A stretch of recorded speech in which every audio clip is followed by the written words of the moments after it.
The patio is for failures, my brother sneered. When my helicopter landed for an emergency meeting, their champagne glasses dropped. My name's Jenna Reed, I'm 34 years old, and I was banished to the patio. It's my dad's 70th birthday party held at the absurdly exclusive Willow Creek Country Club, and I wasn't deemed suitable for the main dining room. Apparently, my presence would lower the tone. The reason, as my mom, Elaine, had explained with a pained smile that didn't reach her eyes, was my computer thing. It wasn't a respectable career like my brother's real estate business or my sister's marriage to a man with a 3-generation trust fund.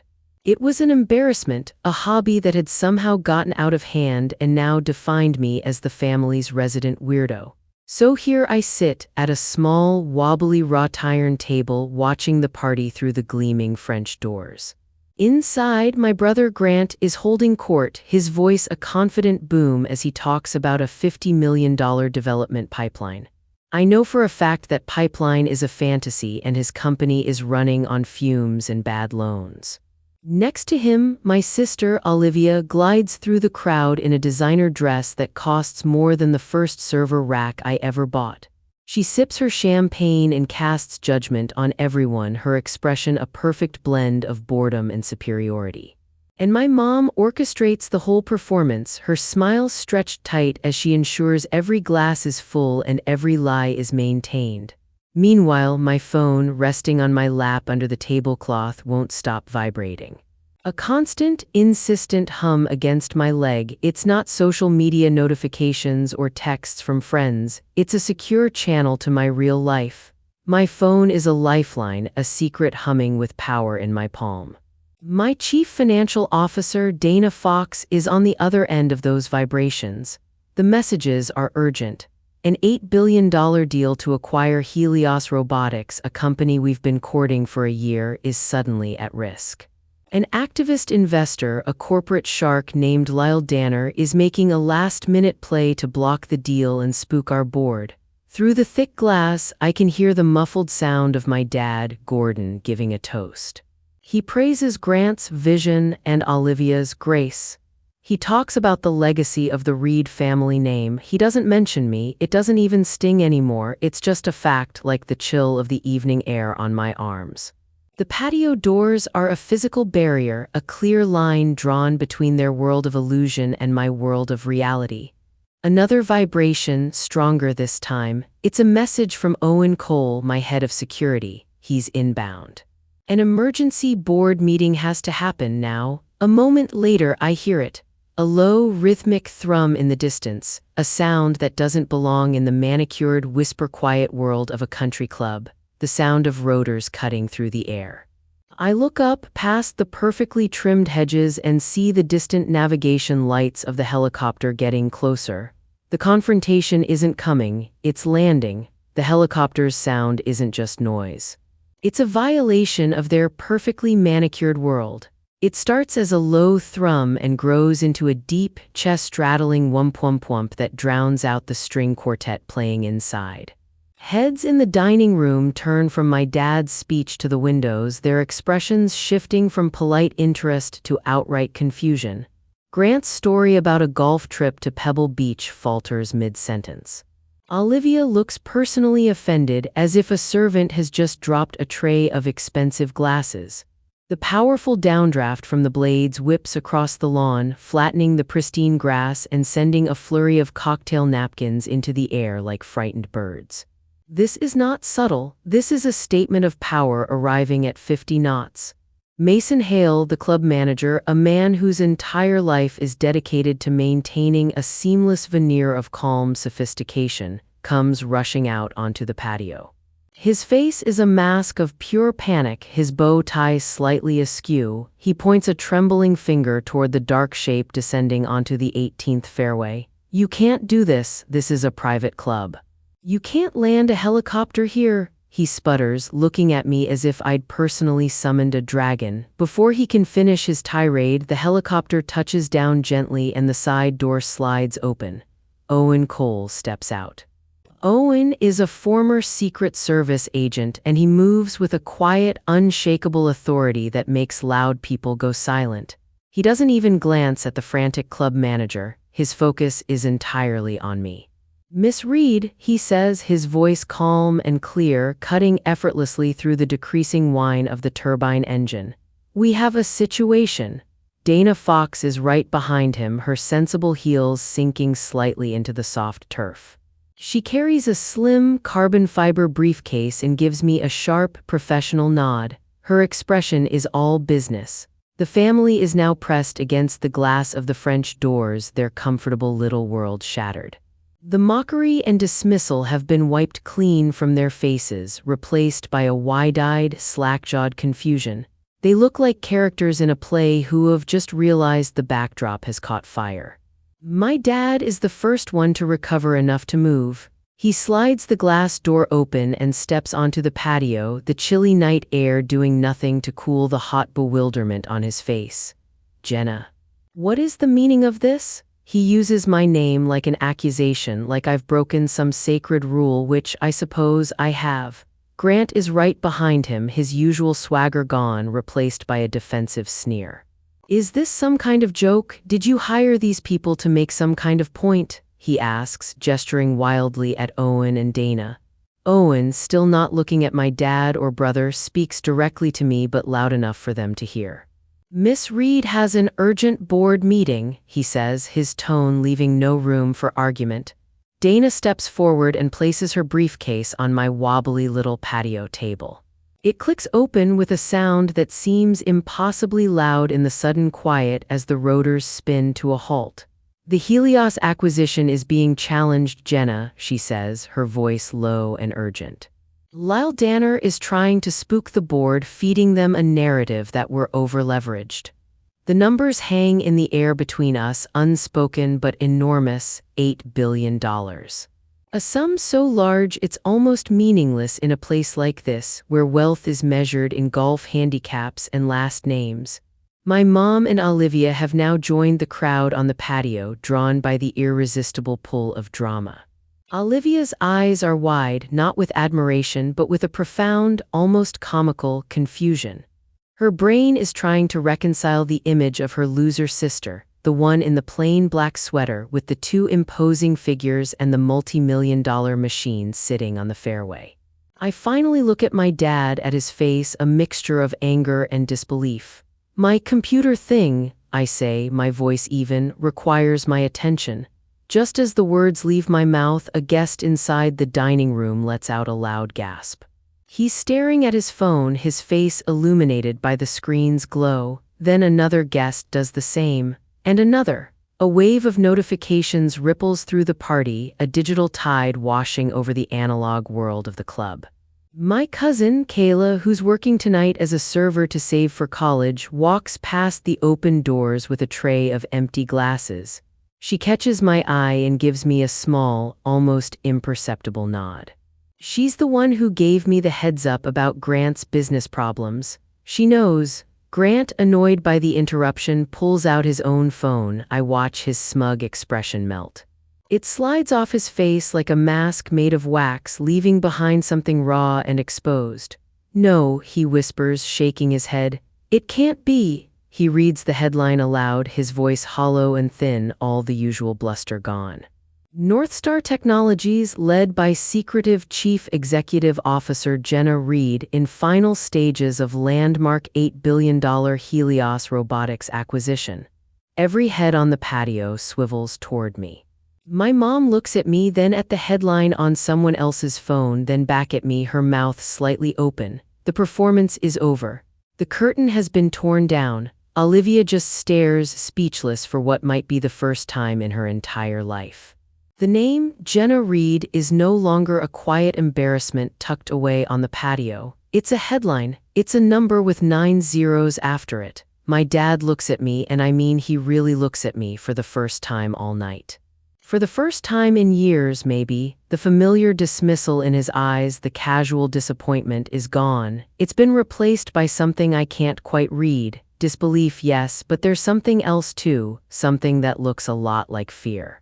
North Star, that's you, he asks, his voice barely a whisper, as if saying it too loud might make it real. I don't answer him, there's nothing to say, I just hold his gaze, letting the silence stretch.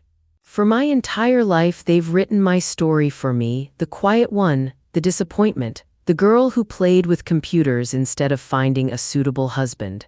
Now the story has changed and they're not holding the pen anymore. Owen clears his throat, a subtle reminder of the real world, the one that operates on deadlines and billion-dollar stakes. Miss Reed, we need to go, the board is waiting on a secure line. I nod and turn to leave. But my dad's hand shoots out and grabs my arm, his grip is surprisingly strong. Wait, we need to talk about this. I look down at his hand on my sleeve, then back up to his face. I gently but firmly remove his hand. We have nothing to talk about, I say, my voice devoid of the anger I thought I'd feel. It's just empty.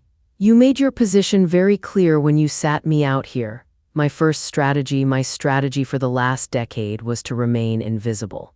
To build my world in the shadows where they couldn't mock what they couldn't see. That plan has just spectacularly failed. The only option I have left is to own the chaos I've just unleashed. As I walk across the manicured lawn toward the waiting helicopter, I hear my mom's frantic whisper behind me. Gordon, do something, but he can't.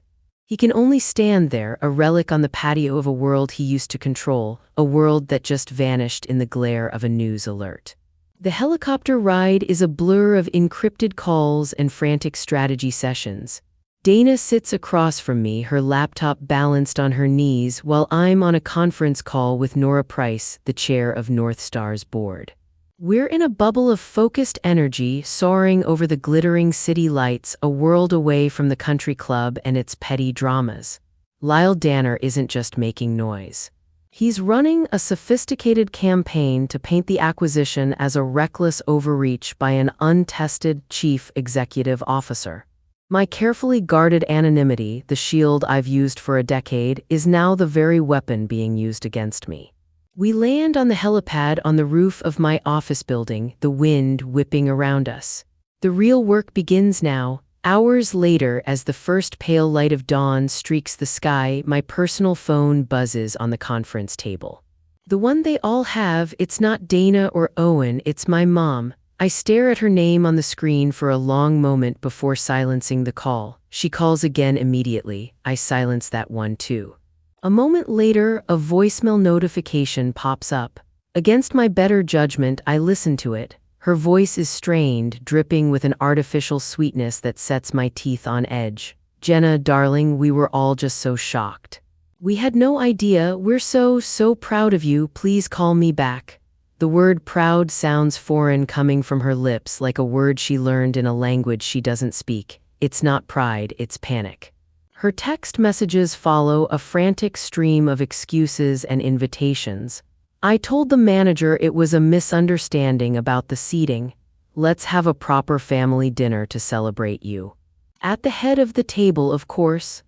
I see it for exactly what it is, not an apology but a desperate scramble to reposition herself next to my newfound status. I'm no longer an embarrassing accessory.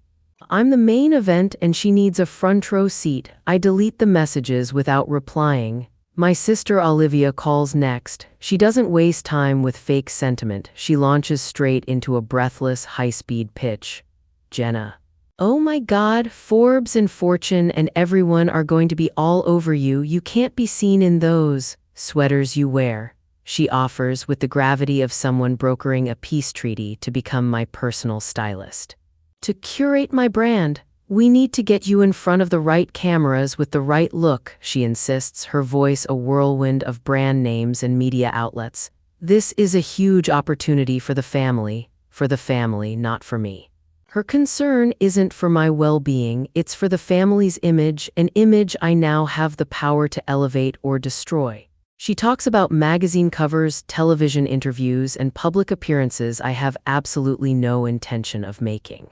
It was only 6 months ago that she'd looked at my favorite gray cashmere sweater and told me my clothes were aggressively forgettable. Now she wants to dress me for the cover of a magazine she used to mock me for not reading. I let her talk, listening to the whole frantic monologue until she finally runs out of air. There's a hopeful pause on her end. "I have a team for that, Olivia," I say calmly, and I hang up the phone. The silence that follows is deeply, wonderfully satisfying. Grant's approach is more direct, if just as clumsy. An email lands in my inbox a few hours later with a subject line that makes me cringe. Family synergy. He's attached a poorly written, 3-page proposal for a strategic partnership between Northstar Technologies and Reed Properties. He outlines, in vague, buzzword-laden terms, how Northstar could leverage his deep expertise in commercial real estate to build new corporate campuses or data centers. He frames it as a win-win, a way to keep the success in the family and leverage our core competencies. It's a transparent, pathetic attempt to latch his sinking ship onto my battleship. He doesn't mention that Reed Properties is functionally insolvent. He doesn't mention the late payments to suppliers or the properties leveraged up to their eyeballs. He doesn't know that I already know every dirty secret of his balance sheet. He's pitching a partnership to the woman who secretly owns his company. The irony is so thick I could choke on it. This is the unexpected backfire of my success. Their desperate attempts to get close to me only reveal just how shallow and self-serving their motives truly are. The problem was never that they underestimated me. The problem is they only value people for what they can provide them. I've had enough. I call my executive assistant. "Sarah," I say, "I need you to screen all calls and messages from the Reed family, all of them. They don't get through to me directly anymore under any circumstances." I have her set up a new, private number for my essential contacts only. The old lines of communication, the ones they used to summon me for holidays or dismiss me with a last-minute cancellation, are now permanently closed. This isn't about punishment, it's about survival. Their world is built on using people as props in their grand performance of success. I am not a prop. I send a single brief text to my mom's phone. It's the last one I'll ever send to that number. "I am fine, I'm very busy. Please do not contact me again unless it is a true emergency." The stakes have sharpened. This isn't just about a business deal anymore. It's about drawing a permanent, uncrossable boundary between the person I am and the person they tried to make me. They thought I was a supporting character in their story. They are about to find out they're not even in the epilogue of mine. The Helios deal is stalled. Lyle Danner's media campaign is disturbingly effective. He's manufactured enough doubt to make some of the more timid members of my board nervous. He's good. He knows exactly which strings to pull. I need to project absolute control and unwavering stability not just to my own board but to the entire market. I need to remind everyone who is in charge. I call my dad. I don't ask him to meet. I tell him, my voice leaving no room for negotiation, "I'll be at your office at 2 o'clock.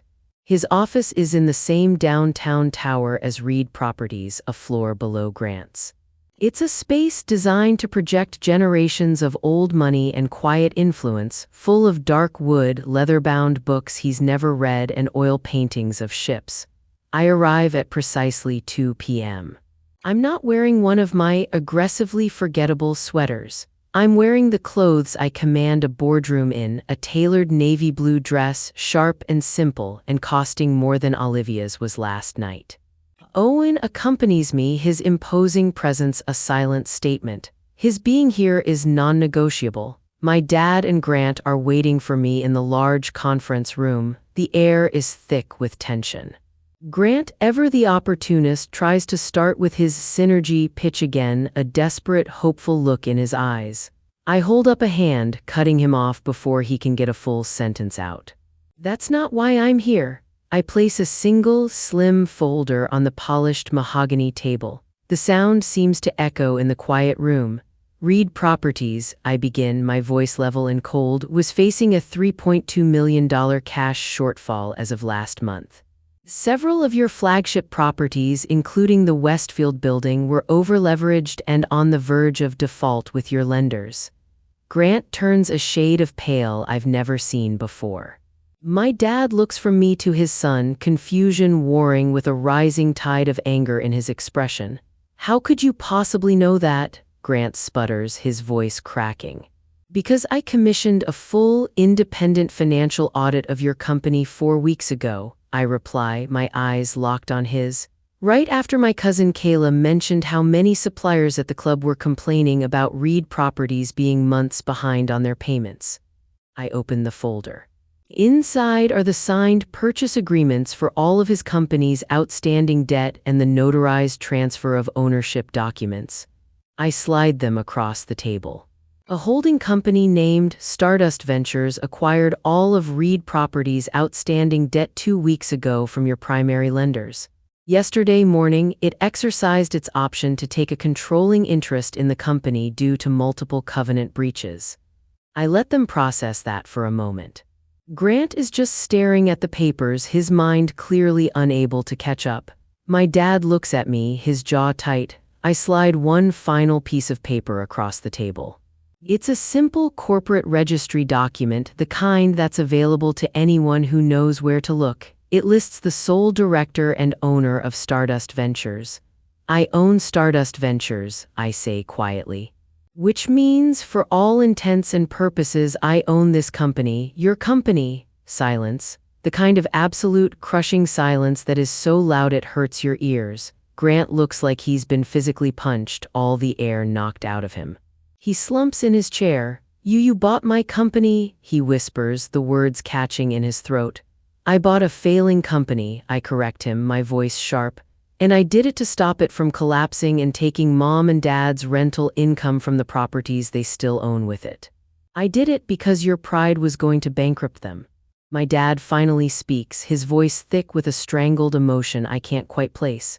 You did all this without telling us? You created a family where accomplishments are only discussed if they fit the approved narrative, I tell him, the words coming out calmly without the heat I expected.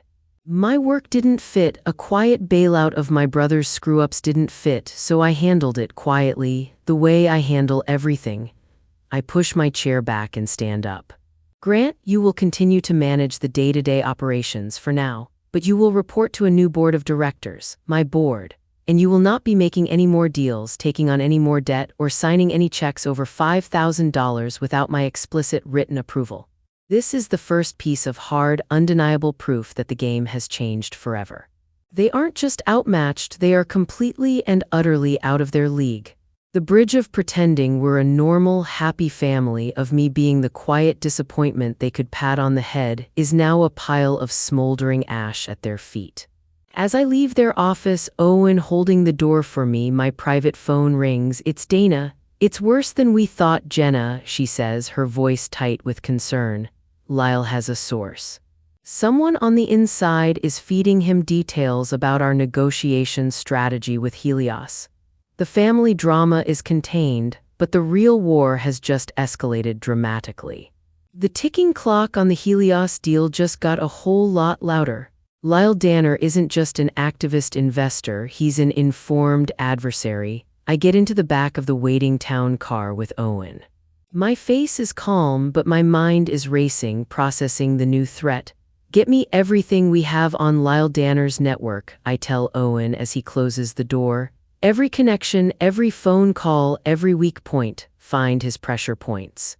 Find his sources. I just disarmed my brother and my father. Now I have to do the same thing to my real enemy. The approach has to change. Playing defense is no longer enough. It's time to go on the attack. Owen's security team works with terrifying efficiency. They aren't hackers breaking into systems, they're analysts piecing together a mosaic from publicly available data, digital breadcrumbs, and network access logs that companies routinely keep. Within hours, they find the weak link. The leak isn't coming from my team at North Star, we're secure, it's coming from inside Helios Robotics. The truth is a cold, hard knot in my stomach. A senior vice president at Helios, a man named Marcus Thorne, has been feeding confidential information directly to Lyle Danner. The motive is as old and as simple as it gets: greed. Lyle promised him a significant role and a massive payout in the new company if he could help sabotage my acquisition, drive down the price, and get me out of the picture. This discovery flips my entire strategy on its head. I thought I was fighting an external threat, a hostile investor attacking from the outside. But the call is coming from inside the very house I'm trying to buy. Lyle Danner isn't just an investor anymore. He's orchestrating a corporate raid with inside help. My fight isn't just to save the deal anymore. It's to save Helios from a traitor in its own leadership, a man willing to sell out his own colleagues for a bigger paycheck. My first instinct is to do things the old way, the quiet way, pass the information discreetly to Victor Shaw, the chief executive officer of Helios, and let him handle his own internal problem. That's what the old Jenna would have done, the Jenna who avoided confrontation, who preferred to work from the shadows, but that Jenna is gone. She was left behind on that country club patio. When I propose the idea on a secure call, Dana advises caution. Going public with this could kill the deal for good, Jenna. It's incredibly risky. Lyle will just deny everything and paint it as a desperate move. Nora Price, my board chair, agrees with her. He'll use your anonymity against you again. He'll say the ghost CEO is fabricating conspiracies because she's in over her head. They're not wrong, it is risky, but I see it differently now. Secrecy is what allowed this to happen in the first place. My secrecy, which made me an easy target, Helios's secrecy, which allowed a traitor to fester in their upper management. It's time for some sunlight. I make the choice right there on the call. The decision feels like a key turning in a lock. We're not taking this to Victor Shaw, we're taking it public.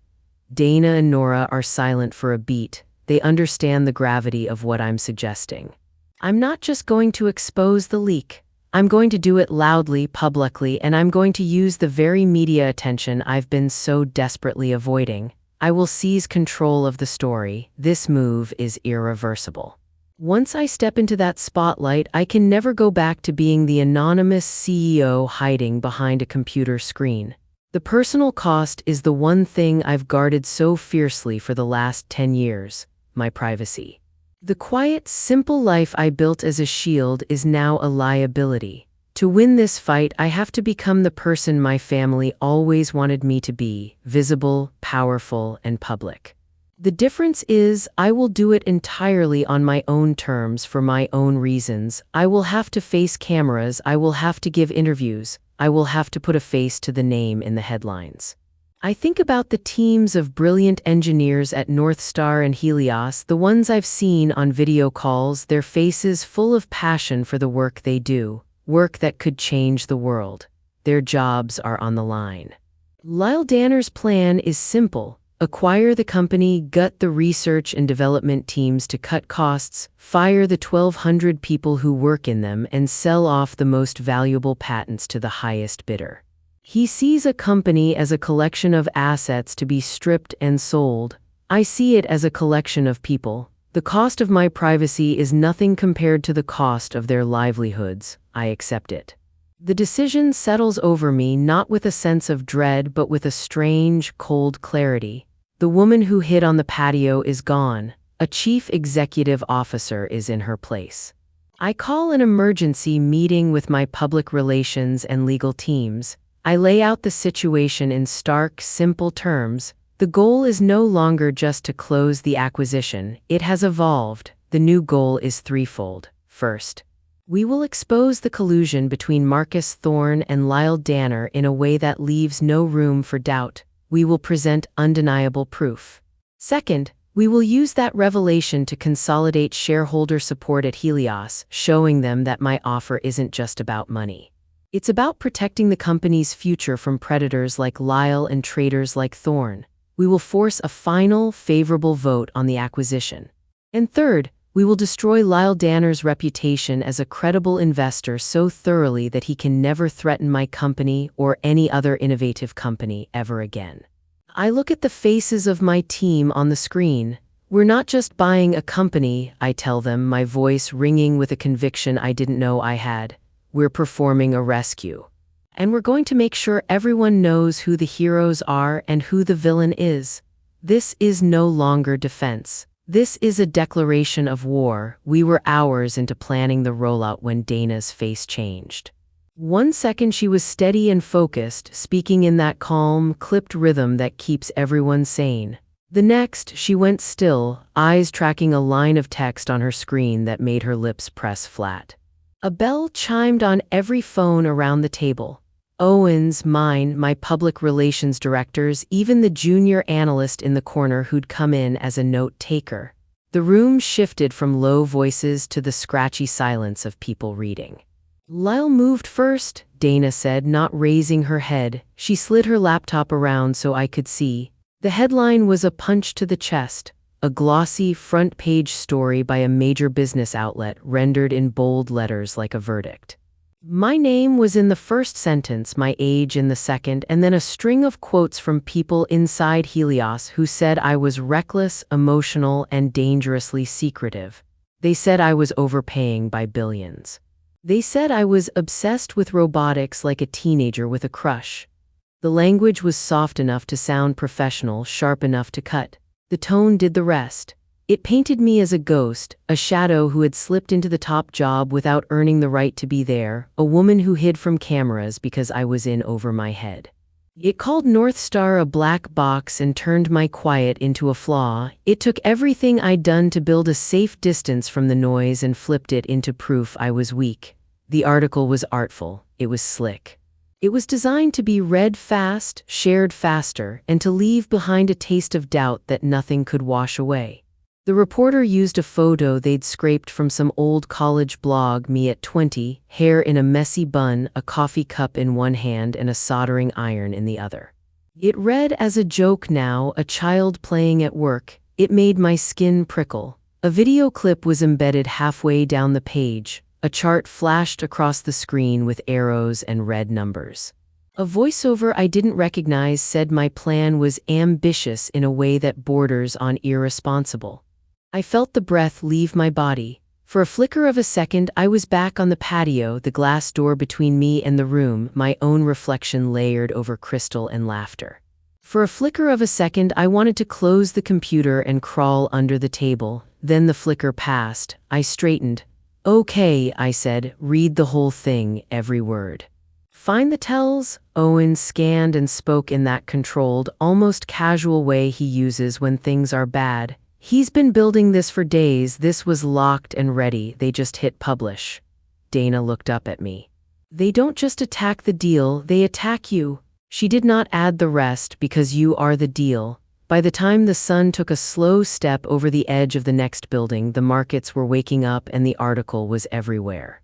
My phone buzzed so constantly it felt like a nervous muscle. My legal chief texted, "We can send a response, but if we do, we legitimize the frame." My public relations lead typed 3 versions of a statement and deleted 2. The room smelled like burnt coffee and printer ink. Everyone's chair was pushed too close to the table, as if we could get closer to the fire and somehow control it. The dip started at the opening bell.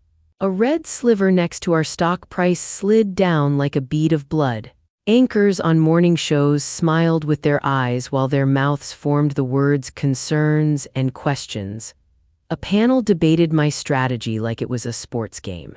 One of them said, "She's not ready." Another said, "This is ego." It was noise, but it was the kind of noise that moves money. My phone lit with a number I knew but had been dreading, Victor Shaw. I took the call, stepping into the glass-walled office next to our conference room.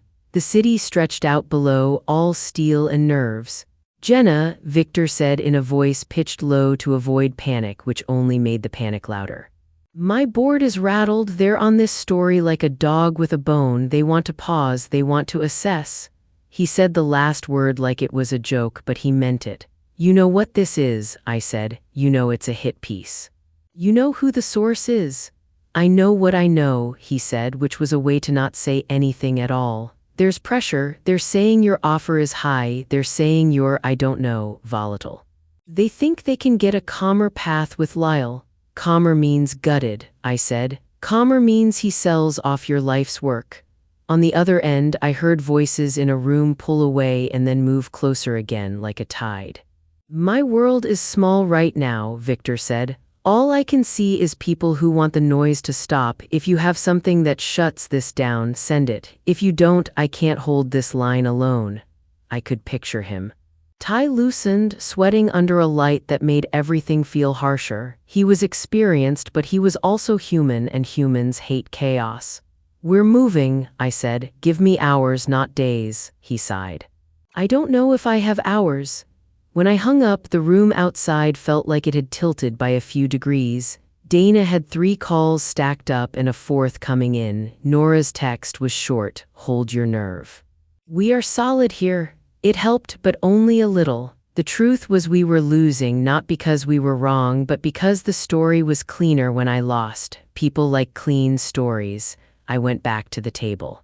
They're talking about pausing, I said. Heads came up. Someone swore under their breath. Owen didn't react. He never reacts. He just shifted his weight and watched me the way he always does when the ground moves under my feet. Then I saw it.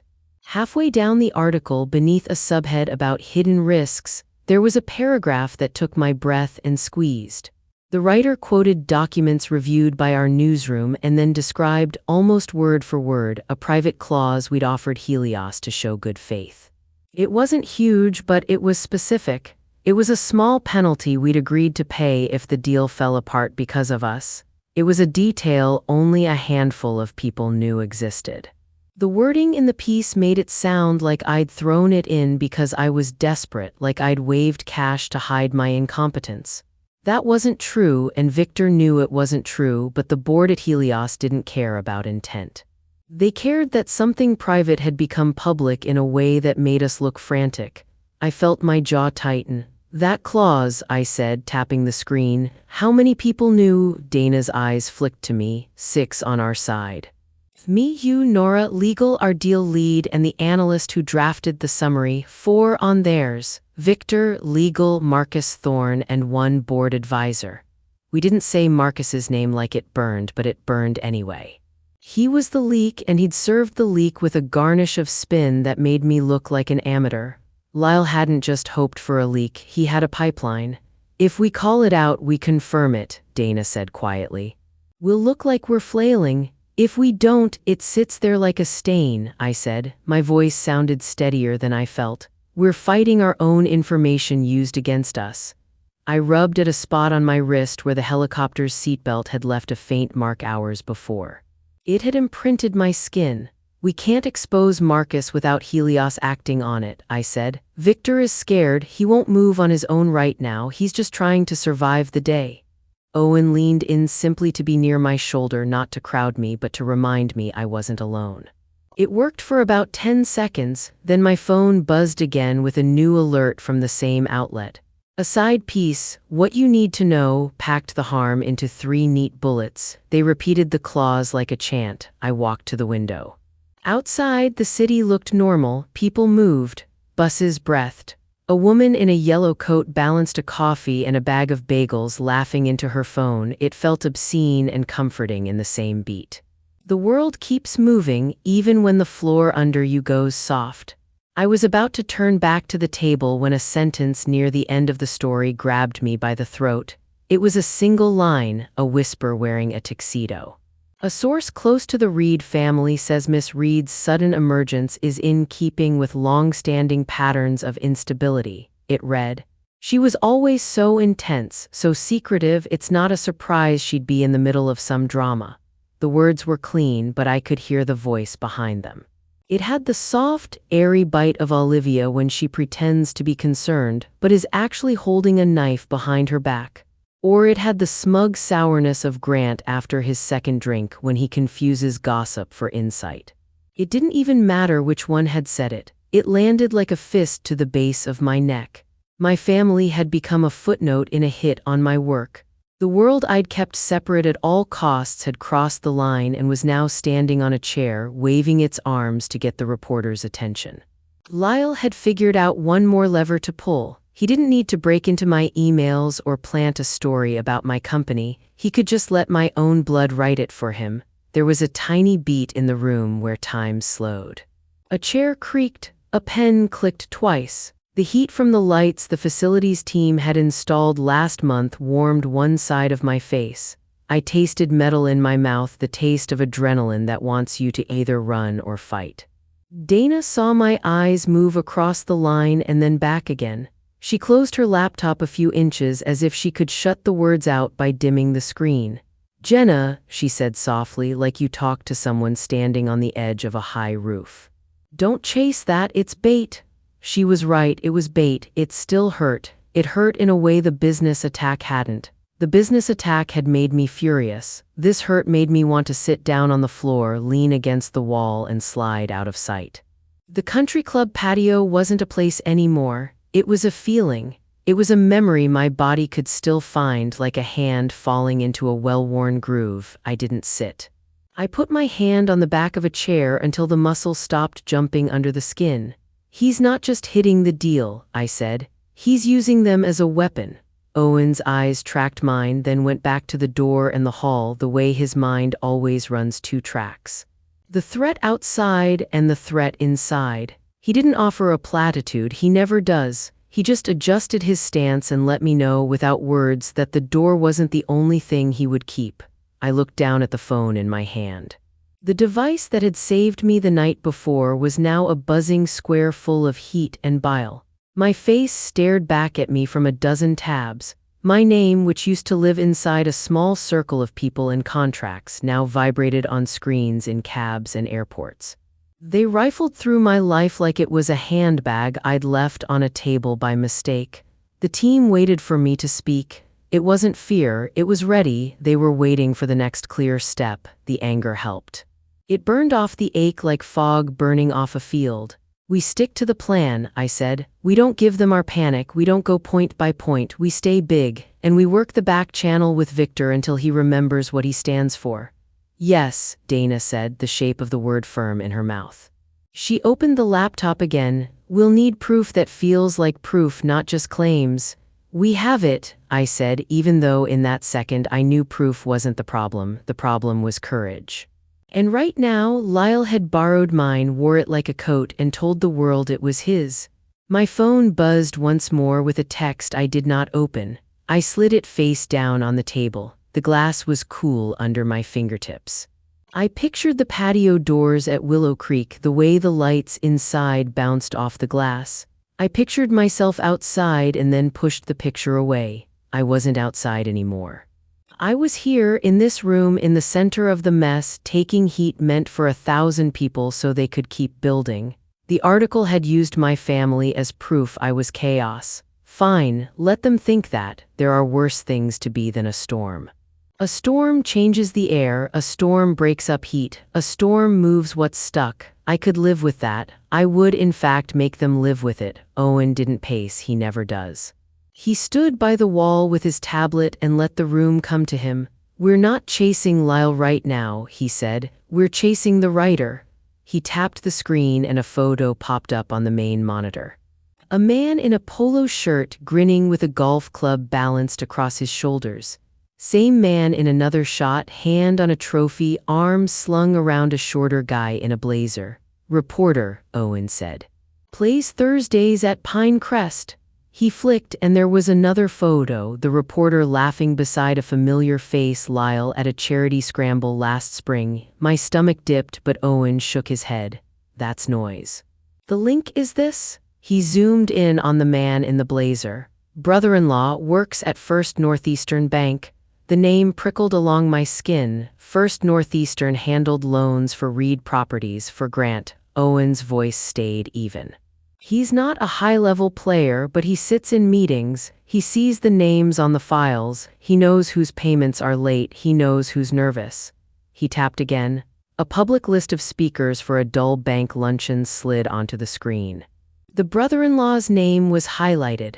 Under sponsors, Reed Properties was listed in tiny print right next to a blurry logo I knew too well. Grant loved those events. He liked rooms that made him feel important.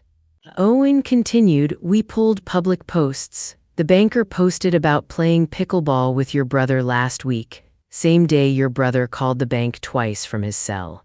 That night, the reporter's wife liked a tweet about fake tech money. Next morning, the reporter follows 2 Helios staff on social media.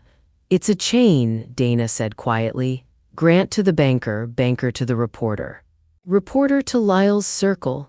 I didn't need more proof than the pattern. I could hear Grant's voice in my head, pitched too loud over a bar top trying to impress a man in a tie.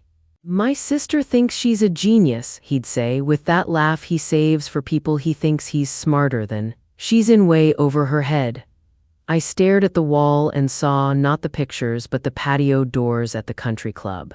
I saw the way the light caught the glass and made me into two people, one outside, one inside. It hit me then, hard and simple. Lyle's team didn't even have to dig. My brother handed them a shovel. The room pressed in. My fingers went cold and hot like they couldn't decide. So this is the well, I said. This is where he draws the water. Owen nodded once. That and Marcus, inside Helios and inside your family. Two straws in the same glass. I sat down because I didn't trust my knees. I didn't feel angry. I felt hollowed out. The hollow made space for a clean kind of thought. Okay, I said. Now I know where the holes are. For months I'd lived like a girl balancing two trays in a crowded room. One tray held my work. The other held my family. If I kept my elbows tight and my eyes forward, nothing would spill. I'd believed that. I'd believed I could keep the plates separate even while walking faster than anyone else. It was a lie I told myself so I could keep breathing. The truth sat across from me in a photograph of a golf trophy and a bank name under cheap catering. My last safe option, keeping the Helios deal clean from my family's mess, was gone. Grant had dragged mud across the only white rug I had left. I pictured him standing in a lobby, talking loudly about me to a man who controlled his loans, and I felt a flare of shame I didn't earn. The kind you feel when someone opens a bathroom door you thought you'd locked. I thought about calling him. I thought about saying, "Do you have any idea what you've done?" I could see his face already, baffled and offended, turning it back on me, asking why I always make everything so dramatic. There was no help on that road, there never had been. Victor wasn't help either right now. He was a good man who'd spent too long trying to be liked by a board that only loved a rising stock chart. He would not stick his neck out while the room was spinning. He wanted the spinning to stop, and Lyle was offering him a hand in a calm voice. It didn't matter that the hand was slimy, it was a hand.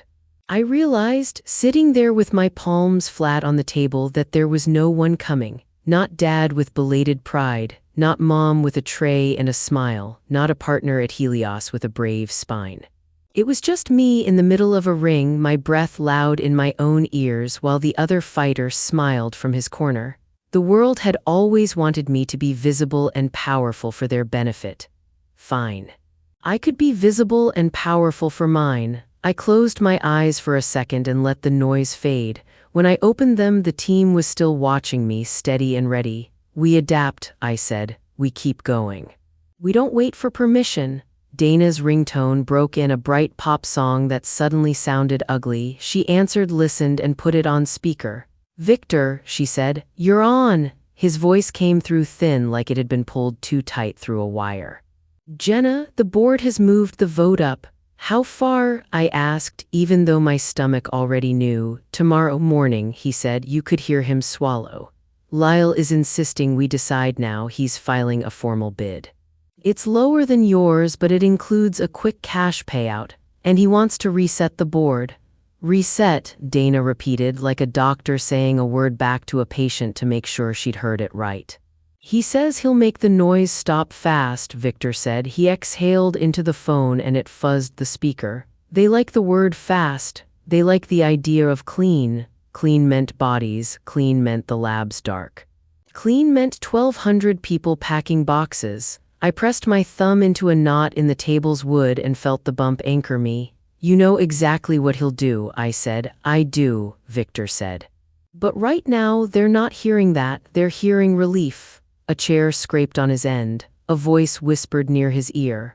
"I have to go," he said, rushed now. "If you have anything that changes the room, bring it by dawn." The line clicked dead. In our room, no one moved for a beat. The air felt thinner. Outside the windows, the sky was a flat gray, the kind that makes the day feel like it never started. "Less than 24 hours, Dana said quietly to herself, like she was setting a clock in her head. She started writing on the whiteboard. Names, tasks, times. Her hand moved fast and neat. Owen adjusted our office door so it clicked shut all the way, blocking out the hallway chatter. A public relations manager slid a fresh legal pad toward me and 2 pens, one black, one blue, like that choice mattered. I imagined the Helios engineers, the ones I'd visited in person last month on a tour I took without a camera. A woman named Ava who made a joke about her desk plant. A guy named Miguel who showed me a prototype and smiled like a kid at a science fair when it worked. They were not a line item. They were rent and car repairs and coffee runs and taking their little sisters to the movies. They were futures. We dismantle him, I said. All the way down, we show he doesn't have the money he claims he has. We show the leak. We show the lie, we don't whisper it, we put it under a spotlight. Dana was already nodding. We'll need a way around his favorite reporters, she said. We go to someone who likes breaking other people's exclusives. And we need to be sure, I said. No dotted lines, solid ones. My phone buzzed with another alert. I flipped it over without looking. We don't have time for careful, I added and then corrected myself. We don't have time for slow, we will be careful. We will be fast, both. Owen's eyes met mine. There was a flicker there, tiny, that meant he agreed with the reckless part of my brain that was already sprinting. Tell me who you want to call, he said. I didn't call a banker or a lawyer. I scrolled to Kayla's name. It was late in her world and she answered in a whisper. Hey, she said like she was in a pantry with the door nearly closed. I need your help, I said, not the kind that gets you in trouble, just your ears. What do people say at the club about Lyle Danner when they think no one important is listening? She hesitated. I could hear a dishwasher hum and a distant laugh. They say he likes to act like he's rich, she said finally. Big house, big car, always picking up the check when it's for show, but the servers say he tips light. And Mr. Hale Mason, he's always chasing his dues. They meet in his office and the door is closed and Mason's face is red when he comes out. Does he bring guests? I asked. Does he brag about deals? All the time, she said, and I could hear her grimace. He sounds like a person telling a fishing story. The fish keeps getting bigger. Last week he told a guy at the bar that he was this close to undoing some robot nonsense and that the smart play is fast money, not science projects. He likes to drop names. He keeps promising people he'll bring them in. House rich, I said, more to myself than to her. Cash poor. Exactly, she said. My friend in accounting says his checks bounce once in a while and then he sends a nicer one with a note like that makes it cute. It clicked into place. The lie in that article, the sudden new partner he claimed, it all felt like a stage set if you looked from the side, 2x4s and paint, nothing behind it. Thank you, Kayla, I said. You didn't hear this if anyone asks. I never hear anything, she said lightly, then her tone softened. Jenna, I'm sorry about family. Me too, I said, and my voice almost broke on the second word. I swallowed it and stayed standing. When I hung up, Dana watched my face. You found a thread, she said. I did, I said. He's bluffing, he doesn't have the backing he says he has. He made a shell to scare people into thinking he's strong. And Marcus gave him our secrets to make the bluff look real. Dana's pen hovered. So we pull the bluff into daylight and we burn the leak down to ash. Yes, I said, we're going to leak our own story, names, dates, calls.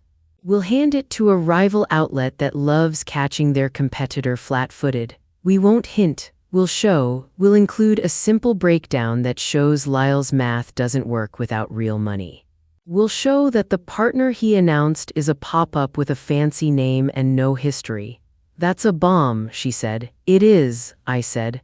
We set it, we light it, and we stand close enough that they can't pretend it's someone else tossing it from the shadows. We make it clear we're not afraid. She looked at the clock, less than a day left, the hands like knives.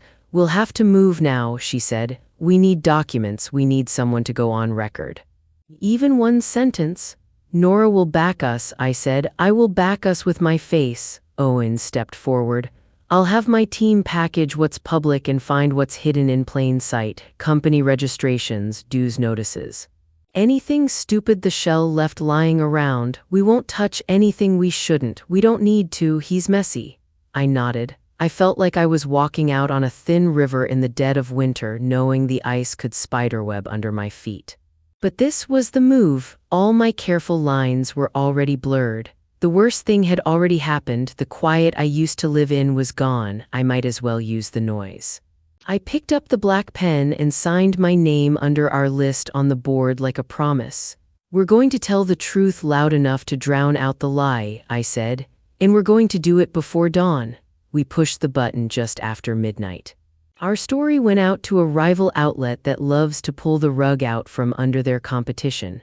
It had names, dates, screenshots of call logs, travel records, and a simple chart even a sleepy person at a bus stop could understand. It showed Marcus Thorne talking to Lyle's people at the same time private details from our talks started showing up in the news. It laid out the pattern like footprints across wet concrete. For a few hours, it felt like the air in the room changed. The phones stopped sounding like alarm bells and started sounding like applause. "Betrayal at Helios Robotics," the first headline read. Then another said, "Inside Man Exposed." The noisy panel shows put on serious voices and talked about ethics instead of epics. In the break room, someone cheered under their breath. Dana allowed herself half a smile and then went back to work. By 3 in the morning, the pushback hit. Lyle released a statement that looked like it had been written days ago and polished by a man who irons his socks. He called our story a smear campaign by a failing leader. He said we were trying to distract from our own mistakes. And then, like a magician pulling a rabbit out of a hat, he produced an email chain. It was supposedly between him and Marcus Thorne. In it, the two of them discussed normal due diligence and sharing public materials. The emails were fake, but they were neat lies built from real dates and real names to make them feel true to anyone skimming at breakfast. He didn't stop there. He announced he had secured a brand new financing partner, a firm with a strong name that sounded like old leather and wood paneling. The press release used words like commitment and confidence. It killed our claim that he was bluffing. The chatter shifted again. The panels went back to fast voices and hot takes. Our wind disappeared like breath on glass. By 4, the comments had turned mean. Strangers were diagnosing me through their phones. They said I was too young, too hidden, too sudden. They said I should step aside for someone steady. I rubbed my eyes until the world had edges again. The coffee went cold and tasted like pennies. The sun had not even thought about getting up, and I felt like I had already lived 3 days. Our plan hadn't just missed. It had ricocheted and cracked our own window. My desk lamp hummed. Papers made a soft, steady hiss when I shifted them. My phone lay face down like a sleeping animal I didn't want to wake. When it buzzed, I flinched. It was Nora. I took the call with my chair pulled close to the glass, the city a black mirror outside. "Jenna," she said without preamble, "it's not looking good." Her voice, always a straight line, had a bend in it I'd never heard. "The Helios board feels this has become a circus. They're leaning toward accepting Lyle's offer just to end the drama." "Just to end the drama," I repeated, and I could see the words stitched on a pillow in their conference room. I imagined gloved hands setting that pillow down gently like it mattered more than the people in their labs.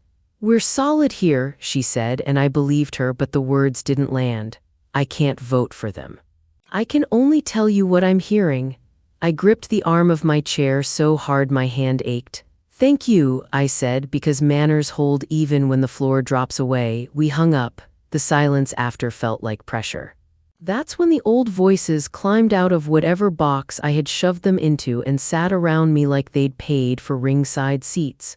Dad, with that heavy sigh after my science fair when the judges gave me a ribbon instead of a trophy. "You're not cut out for this," his voice said, not unkind, which somehow made it worse. Mom, with her careful eyes because she always had a guest to impress. "Jenna, can't you just try to be easier?" She never finished the sentence. Easier to love, easier to seat on the inside. For a long minute, I believed them. I felt like a kid who walked into the wrong class and didn't realize it until everyone else turned in their homework. My heart thudded too hard, like it was trying to get out of my chest. I pressed my knuckles against my ribs. The headlines on my screens blurred and then sharpened again.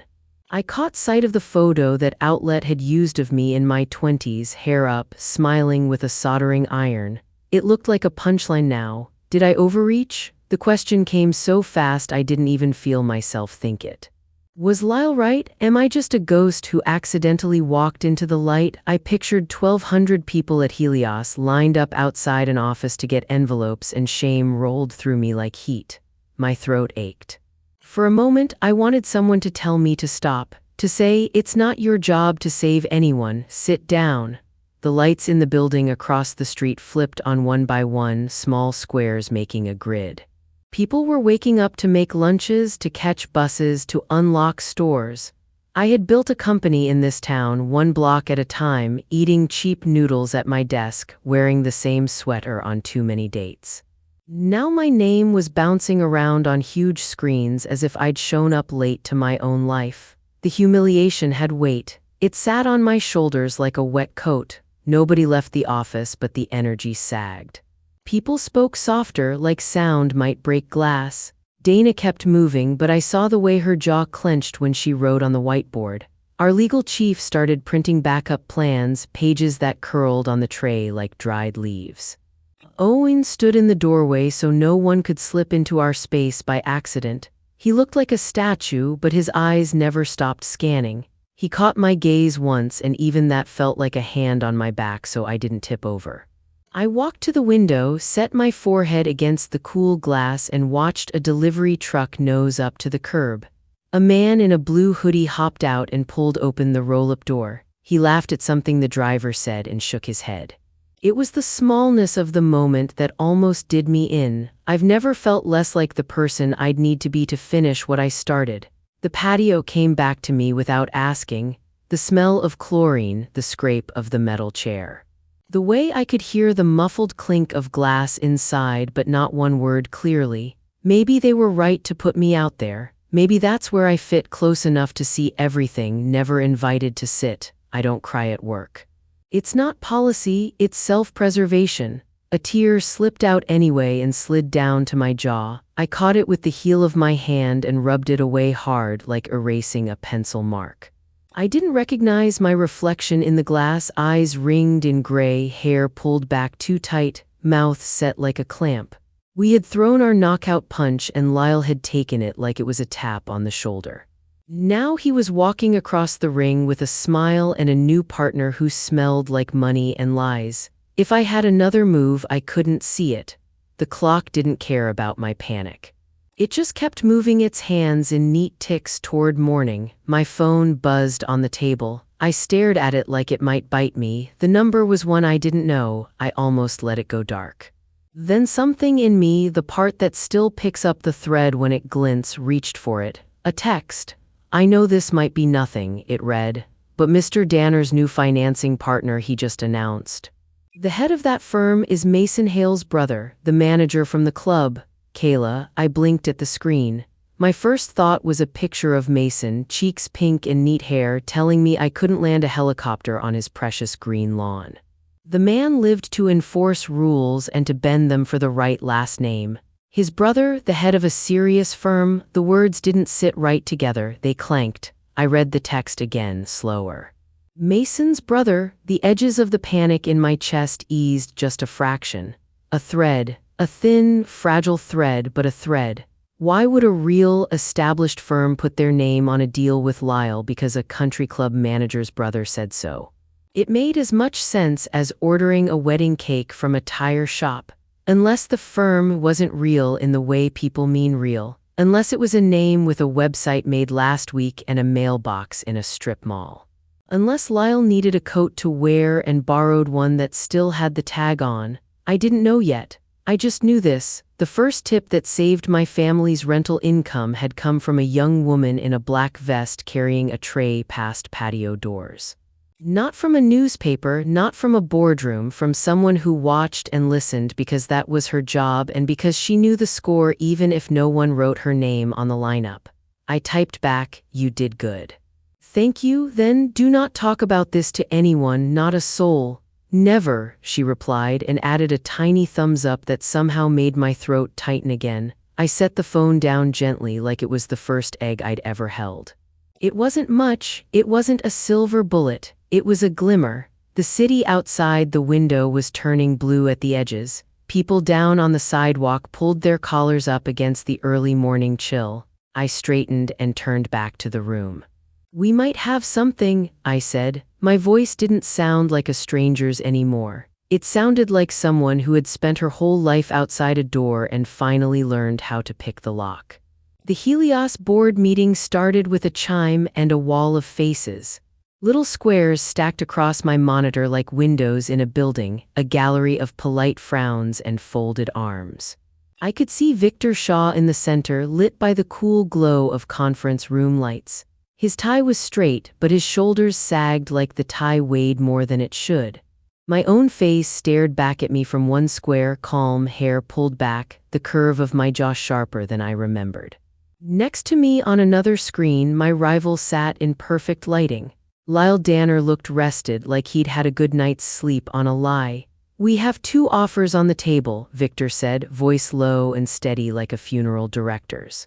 "We will hear both, then we will vote." Lyle went first. He leaned in just enough to seem friendly. His smile was the kind men practice in mirrors. He talked about discipline and value, about avoiding distractions. He described me without saying my name. A sudden face, an untested leader, a risk. He said his offer was simple and clean. He called it a bridge to the future. He said he could deliver it fast. He kept making the word fast sound like safety. He talked about synergy and efficiency, and every person on that call knew what those words really meant. Fewer jobs, smaller teams, lights off in labs that had been lit for years. He used phrases designed to make worried people feel better. He used the word confidence 3 times. He finished with a flourish, announcing the formal backing of his new partner, a firm with the kind of name you'd expect to find carved into a brass plaque in a fancy lobby. Hale Capital Partners. He said they were a prestigious and discreet private equity firm. Several board members nodded. Nods travel like yawns, one starts and the others follow. A woman in a navy blazer wrote something down and underlined it twice. Victor thanked him for his clarity. The word tasted like dust. "Miss Reed," Victor said, turning his square toward me with one tap. "You have the floor." My mouth was dry. I nodded once and looked straight into the lens. The camera can feel like an eye or it can feel like a door. Today it was both. "Thank you," I said. "I'll be brief." I didn't start with money. I started with people. I told them about the late-night labs at Helios, about a woman named Ava and a man named Miguel, about the small joys that keep a team going, inside jokes on a whiteboard, a coffee pot someone remembers to clean, the hum of a prototype that finally works. I told them why we wanted Helios, not to strip it for parts, to build something new with it, to give the people inside it a future they could count on. Then I turned to the other square, the one with the practiced smile. My voice stayed level. I kept the anger out and left only facts. "Mr. Danner," I said, "you mentioned your new partners, Hale Capital Partners, a very discreet firm, so discreet in fact that it didn't exist a week ago. It was registered as a new business entity 72 hours ago in Delaware." Lyle's smile trembled just a hair. A man in the top row stopped his pen and looked up. "It was registered by a man named Richard Hale," I continued. "He has no background in finance. His brother Mason Hale is the general manager of the Willow Creek Country Club. That is a club where you, Mr. Danner, are reportedly 3 months behind on your membership dues." I let that hang in the space between us. I didn't fill it. People rush to fill silences when they're lying. People telling the truth can let silence sit. "I only bring up the club because it shows the pattern," I said. "A new company with a borrowed name.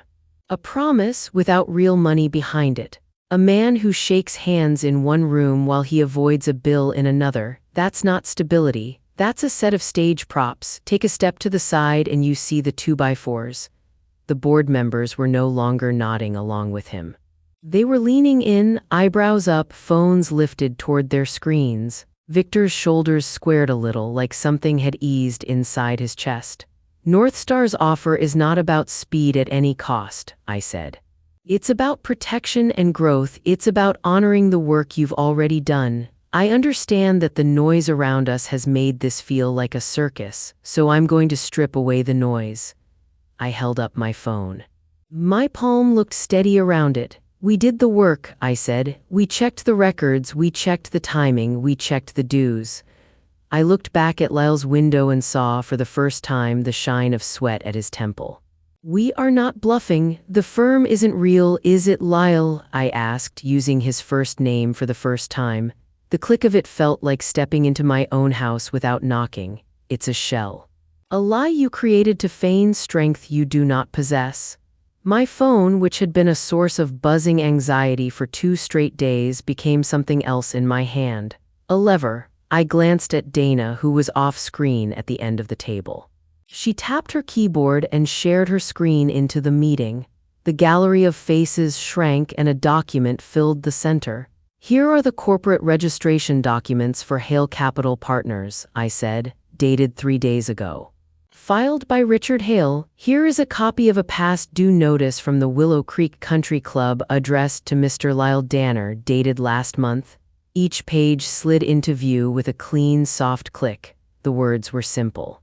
The dates were bold in their own way. The board members leaned closer, the way people lean toward a bonfire when they want to feel heat but not catch flame. Lyle didn't speak, his lips pressed together. The screen made his face look too perfect until you saw the tiny muscles near his jaw begin to jump.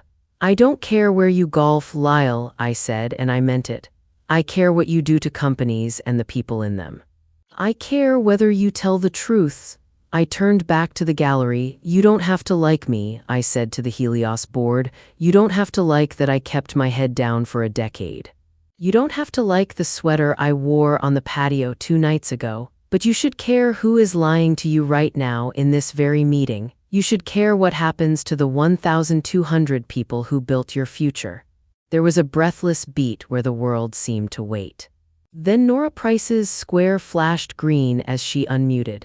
As chair of Northstar Technologies, she said, crisp and clear, I reaffirm our offer as presented. We will honor every research team. We will not lay off a single engineer.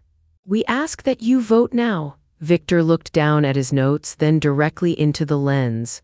We vote now, he said. He called each name. One by one, the board members said the same word, yes, yes, yes. The last yes landed like a gavel. Victor exhaled so slowly you could hear the relief rise in him. The deal is approved, he said. Lyle's image flickered. He started to say something, then stopped. His square went dark. He was gone. The gallery filled the screen again, and for the first time in 48 hours, I allowed myself to lower my shoulders. I didn't smile. Not yet. I pressed my phone flat to the table, palm still covering it like you keep your hand on a living thing to be sure it stays. I was no longer outside the room, peering through glass. I was in the center of the most important room, and the door swung on my hinge. The weeks after the vote moved like a clean river. There were still rocks, but the water was ours. Papers were signed, terms were met. People walked into rooms they'd feared they might be locked out of and found the lights on. We set up welcome meetings where engineers didn't have to guess if they still had a place on the team. We didn't lay off a single engineer. The labs kept humming. Ava sent me a photo of a green sticky note that said, "It works," with 3 exclamation points. Miguel invited me to a small demo where the machine did exactly what it was supposed to do, and everyone clapped like people at a backyard birthday. Those moments landed softer than headlines, but they lasted longer. On another front, I became the owner of Reed Properties by name, not just by paper. My first directive was simple: stabilize. No more grand pipelines that existed only as buzzwords. We paid vendors on time. We sold 2 showy properties that were leeches. We put a strict code of conduct in place for management. Grant kept a job, but he didn't hold the pen anymore. He didn't sign checks without a second set of eyes. He didn't confuse a golf photo with a business plan. He hated it, and for the first time in our lives, his hate didn't move me at all. Then I sent my real estate team on a quiet mission. They approached the board of Willow Creek with an offer that didn't leave room for a different answer. $62.5 million. The number landed like a stone in a still pond. Papers were signed. My name through a clean, public company slid into the blank labeled owner. My mom called the morning the news hit the local paper. Her voice was brittle. "You bought the club?" she asked, each word careful, like stepping across ice that might crack. "Yes," I said, silence, a little breath. "Why?" she asked softly, but she already knew she wouldn't like the answer. "Because I could," I said, and ended the call. The cost of my victory wasn't money. It was a clean break from a set of rules I never agreed to live by. The phone didn't ring again. The victory felt quiet in a way that made me trust it. Not fireworks, not confetti. A locked door opened. A room that had been off-limits now carried my reflection in its polished glasses. I sat at the best table in the main dining room of Willow Creek on a clear Friday night.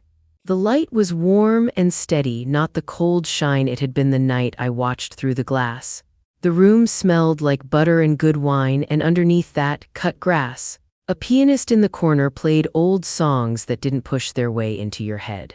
The chair didn't wobble. Across from me sat Kayla, my cousin, but not in black and white server clothes now. She wore a simple, business-casual dress and a small necklace shaped like a star. Her hands were clean of dishwater.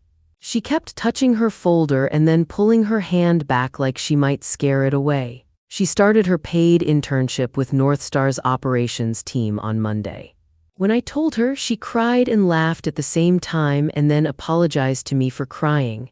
I told her to stop apologizing for being a person. Owen stood discreetly by the door, talking quietly with the new manager I hired, a woman with sharp eyes and a warm voice. Dana sat beside me and lifted her champagne. "To daylight," she said. "To daylight," I echoed and clinked my glass gently against hers. I looked to the patio doors, the same doors that had once framed my exile. Outside, a young family sat at a table wrapped in string lights. A little girl kicked her feet and tried to catch a moth. The parents laughed and spilled a little water and didn't care. They were there by choice, not by decree. A couple in golf clothes tried to throw their weight around with a server. The new manager stepped in. "There are no patio-only assignments," she said, calm and firm. "Every guest is a guest." The couple's annoyance slid off a room that didn't run on their rules anymore. I watched the server's shoulders loosen an inch. That inch was worth more to me than flowers, more than any speech. We'd changed a line in a policy book, and somehow that line had tugged at a knot that had sat tight in my chest for years. I wasn't pushing against a door anymore. I'd bought the door, the frame, and the house around it. And then I'd made sure the next young woman, the next quiet kid with a laptop and a stubborn heart, wouldn't be sent outside because someone else was scared of being made small. I turned back to Kayla. "On Monday," I said, "you'll sit with the operations team, ask too many questions, take too many notes, don't apologize." She nodded, eyes bright. "I won't," she said. "I promise." Owen caught my eye and smiled the smallest smile he ever smiles. Dana leaned closer and bumped her shoulder against mine. The room didn't feel like a stage. It felt like a place to eat dinner. I took a bite of warm bread, looked out through those doors one more time, and let the old picture of me on the patio curl up and blow away. They thought they could write my story for me, but I took the pen back.